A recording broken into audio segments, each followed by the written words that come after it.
This is Business Women Australia podcast, featuring industry leaders who bring their wealth of expertise from diverse areas to help you build a successful business. Now, onto the show. And welcome to another episode of Business Women Australia podcast. I'm your host, Anne-Marie Cross. Now, my guest today says, focus on how far you have come and not how far you'll have to go.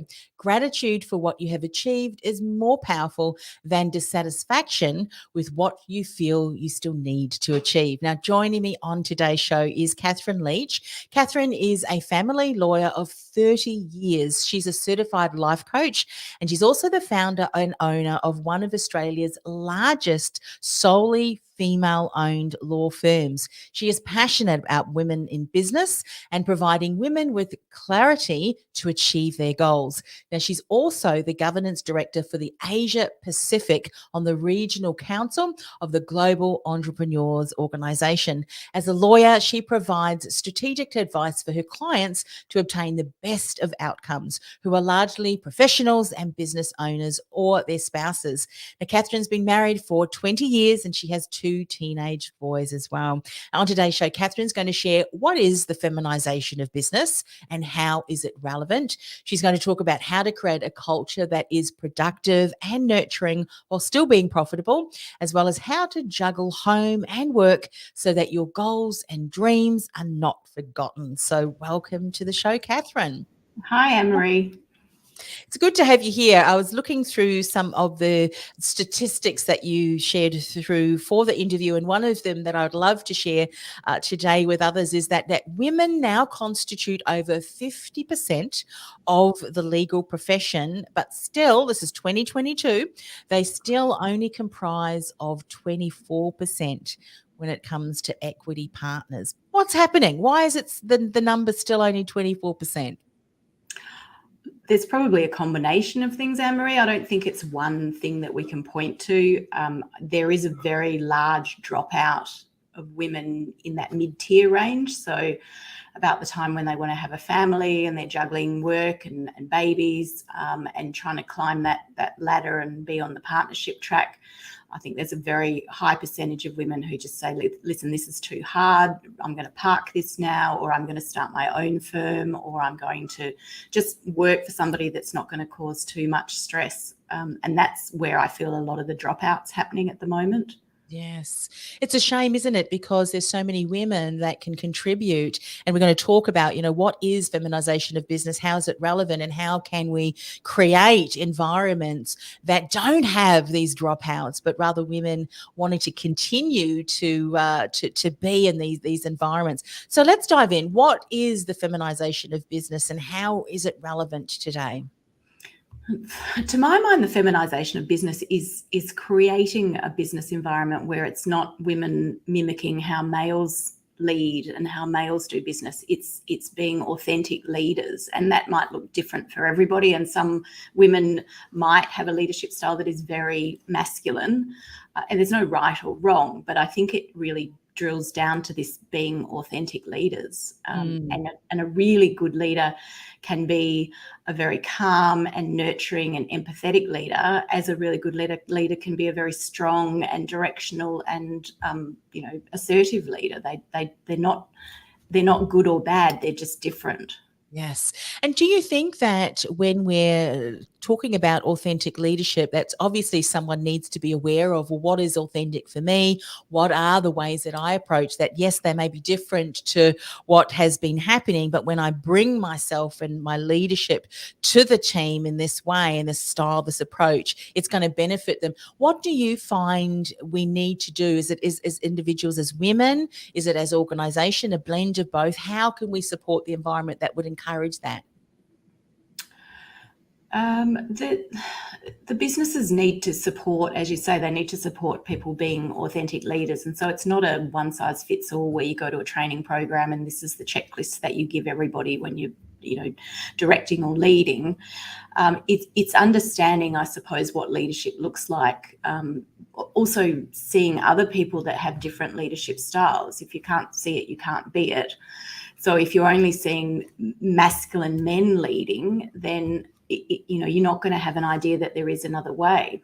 If I liken it to, say, court appearances, okay, so court is a fairly aggressive environment. Quite often it's an acrimonious, litigious environment, and so as lawyers, we've grown up with this idea of being aggressive and being, no nonsense and not taking any prisoners and all the rest of it. And women are finding that you can be quiet and you can be not showy and not dramatic and still get your point across and still be respected. And there's a really big learning curve, I think, for lawyers who've grown up on the TV watching all the, LA Law and Suits and all the rest of it, and how lawyers shout and stomp and throw things.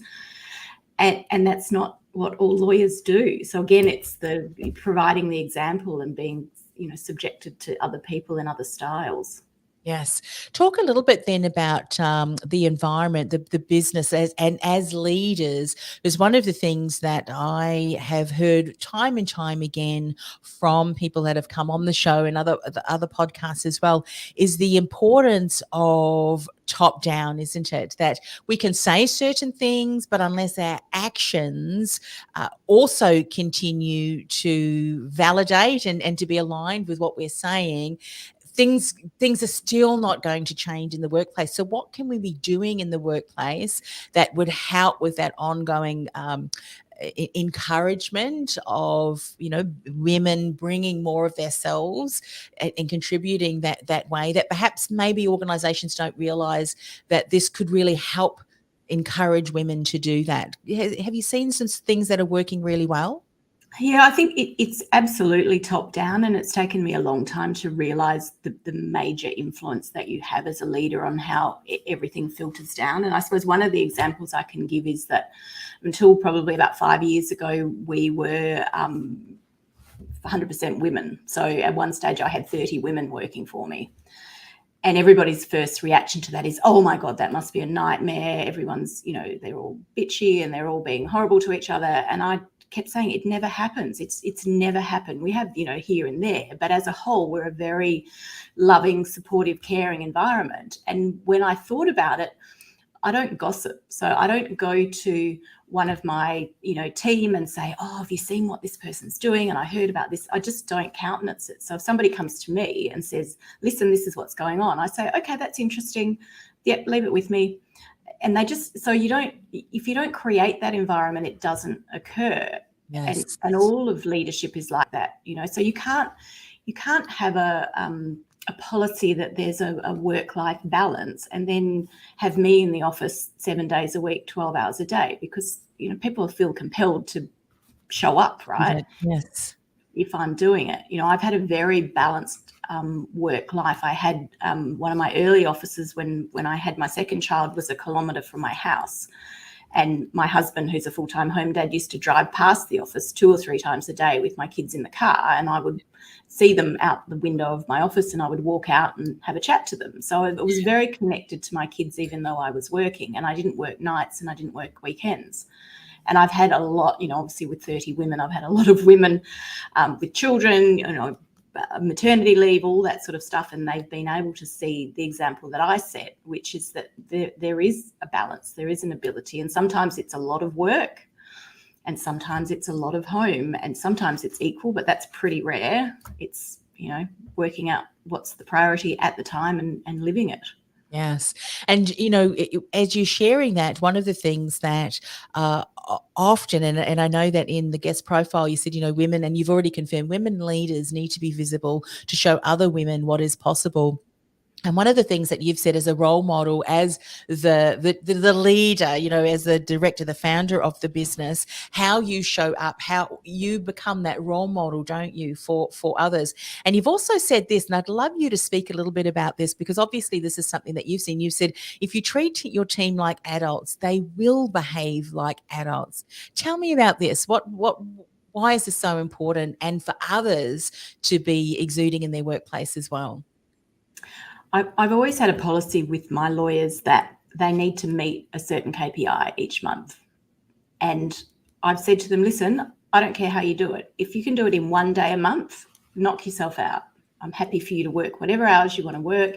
If you have to work 7 days a week to achieve it because you've had a couple of weeks off or you've done other things, that's your issue. I don't want to be involved in that. And as long as the clients are not complaining and your work gets done, go for it. And I remember I had a lawyer that I hired, quite a few years ago, and she had come from another law firm that had a strict 8:30 till 5 policy. And you had to be behind your desk at 8:30, otherwise the managing partner would come and speak to you. And she was an athlete. She was in a competition and she needed to train in the morning, and it just wasn't conducive to her living that life. And she was so shocked when I was interviewing her, and I said, start at 9. I don't really care. And she was a brilliant lawyer. She just, she did so well, and she had 2 babies while she was with me, and she's gone on and done great stuff. So I just always have that policy. And the thing is, I don't want to be a micromanager. Like I don't have the patience or the personality or the time to go around and check on it, what everybody's doing. And they won't have the confidence if you're constantly double checking on them. Yeah, that's right. And that goes back to what you were saying. Treat them like adults, give them the parameters, the expectations, and how they achieve that will be very dependent on, how you say, how they manage their day, their week, their month. It's so important. And that segues beautifully into how do we create a culture that's productive and nurturing while still being profitable? You've obviously been able to achieve that. What are some of the insights that you can share that you really, looking back, can see have been paramount to being able to have that productivity, that nurturing while still being profitable? The first point is top down again. So it's being empathetic, being flexible, being understanding, all of those things. So they get that from the leadership. Creating the culture, it takes work and it takes time, but the foundation for it is, for us, has been setting out what our core values are. And when you think about that, you think, oh, it's a little bit cheesy, and we're all, we've all got integrity and we've all got respect and blah blah blah blah blah. But you've actually got to live the values. So we integrate them into everything we do. So, for example, one of our values is connection, and that's really important to us because we want that team environment where everybody steps in and helps with each other and so on. And so, every week we'll have a meeting and you'll give an appreciation for someone in the team and you'll link it to a value. So today, someone talked about something someone had done and said, that's an example of connection. And then that appreciation gets fed back to the person who lived those values. And for that's been really successful for us. But as I say, it takes planning, it takes work. And you've got to repeat it over and over till it's almost a joke where they're like, oh, God, here we go again. Here come the values. But, that's how you get it stuck in their mind. And so everything that everybody does ties back to the values, which is good stuff, but also bad stuff. You spoke really badly about this person and they were very upset. That doesn't exhibit one of our values. How do you feel about that? Yes. And I had a team member in a review talking about an area that she was not very good at, and I said, oh, okay, well, what are we going to do? And she said, well, I'm going to change because that doesn't, that's not respectful, and that's one of our values, and I'm not living that, and I need to change. And I was like, okay, well, I didn't even need to say anything, you've already identified it, so great. Yes. What I love about you sharing that is that it's such an important reminder. You hear of organisations that do all of these brainstorming, everyone's around the table, they're coming up with what the cultures are. It may even become a plaque on the wall, but then it's never really lived and breathed, is it? Mm-hmm. And that, I think, can end up doing more damage overall to the culture because it always does become a joke. Well, they're not living that anyway. And again, top down, I think from as leaders, are we living and exuding the values? Because if we don't, how do we expect our team? And I'm sure that comes across too to the clients that we work with and the stakeholders across the organisation. Have you got feedback from that as well? The feedback we get is commonly around what a supportive and nurturing environment it is. I mean, we do family law, so it's a very emotional time for a lot of people. We had one lady that sadly had breast cancer during her time with us, and she told us that at times we were the only support that she had, which is really huge and such an honour to have people put their trust in us, in that very vulnerable time of their lives. So my thing with all of my people is, you have to love your clients. You can't, even if you get frustrated with them, you can't go behind their back and bitch about them to everybody, because that's going to come out in your interactions with them. They're all important and special and lovable and challenging at times, but we just have to really relay that, because you know when somebody is annoyed with you or thinks that you're doing something wrong. Yes. And you've got those core values to always go back on, isn't it? It really is the line in the sand, if we can call it that. Something else that I'd love to get your feedback on as well, because one of the things that we know to be true, and other organizations have also experienced that, is that when you're so clear on your core values and you live and breathe them, the people that you attract to the organization, the reason they are attracted to the organization is they have similar core values, and they appreciate the values of the organization. Looking back and thinking about the I think you were saying that there's been 30 women that have been part of your practice. You see a similarity in the people that are attracted to the organization because of the fact that they resonate with the values of the company. Yeah, look, I don't think there are ever bad people. I think there are just bad fits. So the people that we have, that we love, are a great fit for us.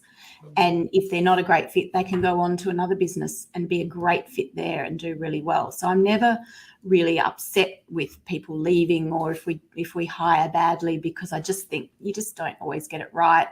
And people can choose where they want to be. Yeah. It also extends, interestingly, that you say that, it extends to our clients to a degree, because we have really nice clients on the whole. They're just really, really nice people. And we tend to find that from time to time we may get a client in who wants us to do stuff that's really unnecessarily aggressive, and just doesn't really sit with how we operate as lawyers, and sometimes a little bit, on the line or crossing the line. And we find that generally they choose to go elsewhere when they realise that that's not how we operate. Yes. And that makes me feel good, even though I always hate to lose clients. But it makes me feel good because it makes me realise that we do attract and keep people who align with our values, and we're all about, being practical and being sensible and being clear. And if we can't offer those things because somebody doesn't want those things, then we're not the right fit. Yeah, so true. And we always hear when we're talking to business consultants and coaches that we have to be so clear on who our ideal clients, and we do our best work when we're working with our ideal clients. And one of those is, as you said, the fit to the culture, and so that we all work well together. Something that I'd love to get your feedback on, and we've talked about leadership and about role models. We've talked about top down. But one of the things that you've said is recruitment is never linear. You're either spiraling down or spiraling up. And the minute your team lose faith in their leader, the spiral downward begins.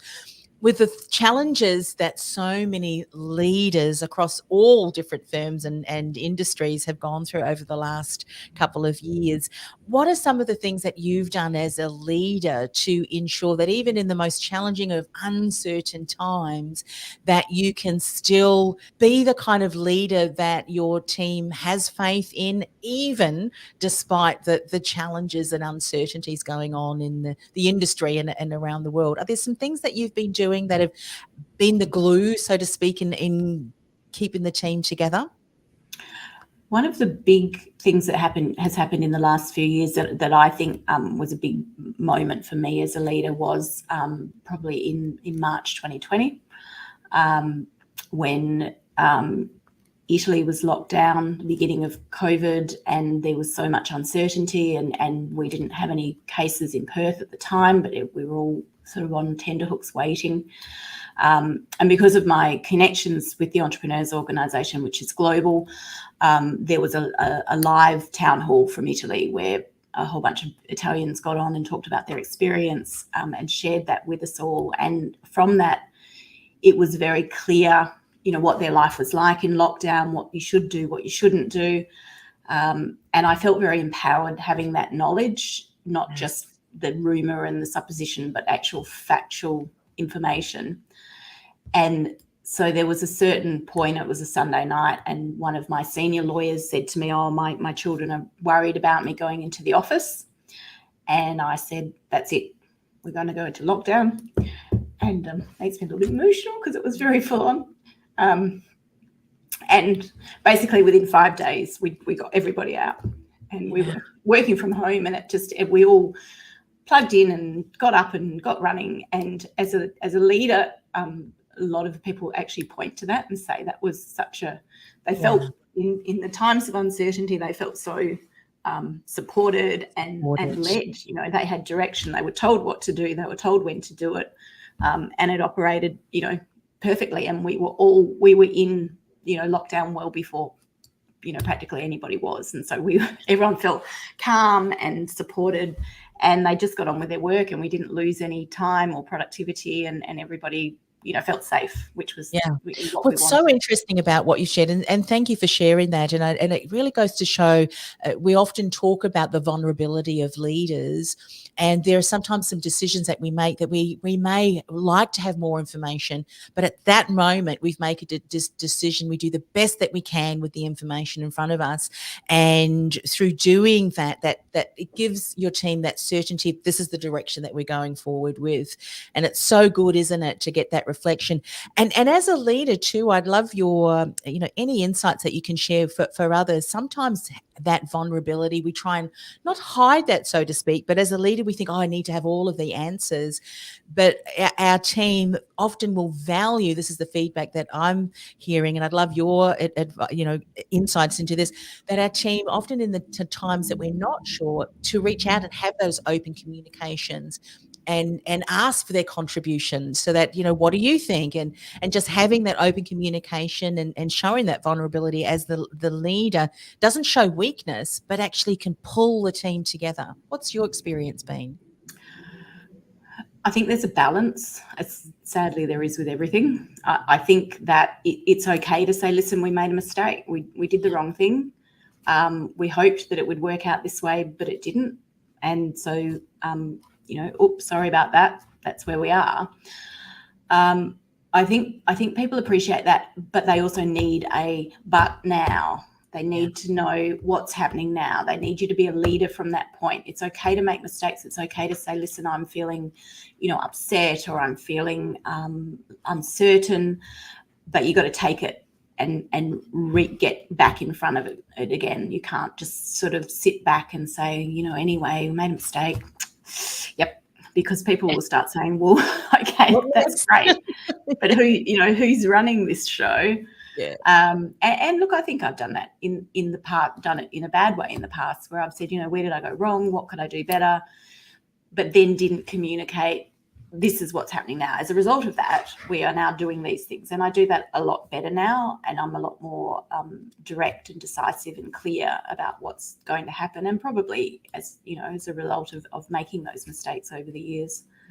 Definitely. And I think as leaders too, it's having a support network, and I'm sure that you are connected with and have people in your circle. As you said, one of the things that you found incredibly helpful was being able to tap into the town hall and feedback from others who had experienced it, and having that information from others supported you in making the decision, you know, for you and the team. So often, if we're not sure, go out and look, do some research. There's got to be someone somewhere who's had a similar experience that can then share some insights that will help you come to some decision making for sure. I love that. Now, something else that you promised to share a little bit more about, and I'm sure through the 30 team members and through experiencing yourself having children and juggling home and family and so forth, talk about how to juggle at home and the work so that our goals and dreams are not forgotten, because sometimes we can lose ourselves, can't we, because we're doing all of the things for other people. So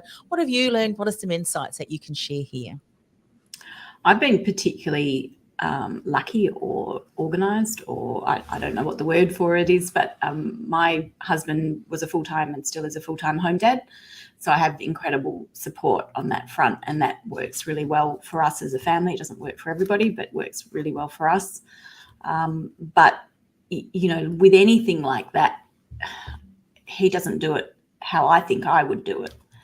And so, and as a man, he has different priorities, I think, than what I would have. So, for example, I remember when the kids were little, and I'd say, oh, I'm going to go out for a couple of hours on the weekend. And he would say, okay, we'll go off and do what you want. And so I would go and buy some things for the kids, or I'd go and, do something that was related to the family. My husband would go and watch a movie, and I would just be so gobsmacked, like, how could you, what a waste of time, how could you watch a movie? But for him, that was a great way to relax and a great way to unwind. And he was like, well, I'm just going to do it, I don't care. So it was a lot of letting go of expectations. The kids, we barely ironed anything. We still don't. So he would pick it up and shake it and put it on them, and off they'd go to school, and that's perfectly fine. And look, they've, both finished school, and they're both completely fine. They're functioning human beings, and they'll probably buy a dryer and do what we did. Just try everything. So, you can't again, it's the micromanagement. Like if you agreed that that's what the role is, that's the role. It's not me coming in and saying, well, why wasn't the washing done today, and why aren't the dishes done, and what have you done? And not to say that I haven't done that. I've been terrible at times, saying the terrible thing that no man would ever say to any woman. But I said, what have you been doing all day? That's kind of, do not open that can. I know. And I did. And he's got 2 little kids and a puppy. And, I'm like, oh, okay, interesting. And he's like, I just cleaned the whole house, and at the last minute they pulled everything over. I'm like, oh, yeah, okay, yep.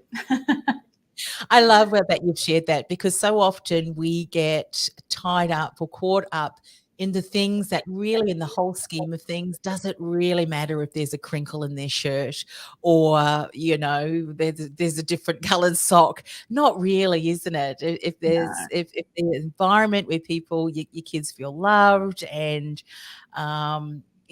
that's so important. And it's interesting that we can so often, the things that we're doing at home, we bring some of those things into the workplace too. And it's the same at the workplace, isn't it? We can so often get caught up in the things that really don't matter in the overall scheme of things. It really is not going to matter. And that's such a good reminder, isn't it? Especially when there's so much going on that we need to navigate through anyway. Have you found that to be true too? Oh, yes. Yeah, absolutely. You can get bogged down in the minutiae and worrying about things that really, in 5 years' time, in 2 years' time, in 5 weeks' time, won't make any difference to anything.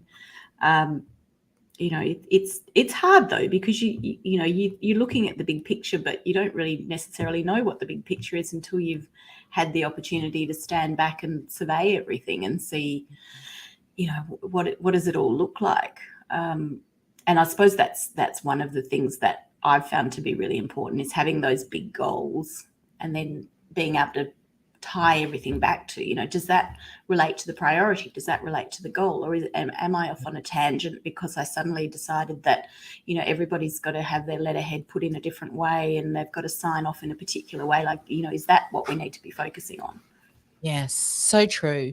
And that really goes to show, doesn't it, that having those goals, those main goals, and I'm sure that when we're looking at it through the lens of business, is to make sure that the team, so you've communicated the core values, but also what are our goals as a team? What are we working towards?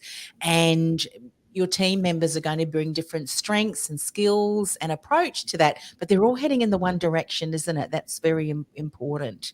The team find it a lot easier when there's a common purpose, and the common purpose can't be, well, we want to make more money, because that doesn't really excite anybody except perhaps the business owner. So it's what is your purpose? Why are you here? I mean, our purpose is to lead our family law clients to a better emotional place. Yeah. And that's not about making money. That's about getting them through the system and the process, and getting them to finalisation, and making them feel better than what they did when they turned up, generally. And I think that's something that people can relate to and live by, and comes back to the values and ties in very nicely. Beautiful. And I'm so glad that you shared that, and we're almost at the end of today's interview with you. But sharing a little bit more about the business and the core values, I think, as a leader of your business and what you've been able to share through the stories and what's important to you, really just continues to share. When you shared the purpose, what are you in business? What is your team in business to do? Is to help people navigate that through that as best as they can, so that, as you say, they can continue on with their lives. If people are wanting to find out more about your business, maybe sadly they are in a position where they may need to come and talk to you or of one of your team members, what is the best way for them to connect with you, Catherine? Our website's leachlegal.com.au, and you can contact me through there. My email's on there. I'm also happy to talk to women about helping them get clarity to become authentic leaders, which is part of my coaching and executive coaching side. Yeah, which is so important too, isn't it? So we're streaming across all of the different platforms, LinkedIn as well. And of course, we'll tag Catherine in that post as well. So for them to reach out, follow you there across the different platforms. And if they're wanting to find out more about all of the things that you spoke about today, please reach out to Catherine. Catherine, it's been so much fun speaking with you today, to really bringing the heart and soul, if you will, the feminization of business and how relevant it is. I think you just exude that in the way in which who you are, how you show up, and what a wonderful role model you must continue to be for your team, but also for other women who are aspiring to be, in a position that you're in. And of course, you do a lot of mentoring and coaching around that as well. Thank you for your continued work and support. Thank you, Anne-Marie. It's been a pleasure. Thanks so much. And a pleasure with you too. Thanks for coming on the show. Thank you. You've been listening to Business Women Australia podcast. Want to become part of a dynamic collective of women who are passionate about business success and personal growth? Go to businesswomenaustralia.com.au/membership to apply. That's businesswomenaustralia.com.au/membership.